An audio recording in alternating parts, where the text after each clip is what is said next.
শ্বশুর বাড়িতে এসেছি আর বড়ই খাবো না, এ তো হতেই পারে না। এত পাকা বড়ই দেখে নিজেকে সামলাতে পারলাম না। শ্বশুর বাড়িতে এসেই চোখে পড়লো উঠানের সেই বড়ই গাছটা। ডাল ভরা ছোট ছোট সবুজ আর লালচে বড়ই ঝুলছে, হালকা বাতাসে দুলছে গাছ। আমি শুধু দাঁড়িয়ে দেখছিলাম।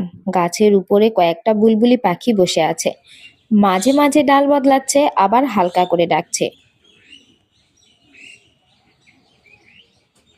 উপর থেকে বড়ই পাড়া হচ্ছিল, আর আমরা নিচে দাঁড়িয়ে একে একে ঝুড়িতে তুলে রাখছিলাম। অল্প সময়েই ঝুড়ি ভরে গেল টাটকা বড়ইয়ে। একটা তুলে মুখে দিতেই টক আর মিষ্টির মিশ্র স্বাদ। গ্রামের এই সহজ সাধারণ আনন্দগুলোই আলাদা। না কোনো কেমিক্যাল, না কোনো বাজারের ঝামেলা, একদম গাছ থেকে সরাসরি টাটকা পাড়া।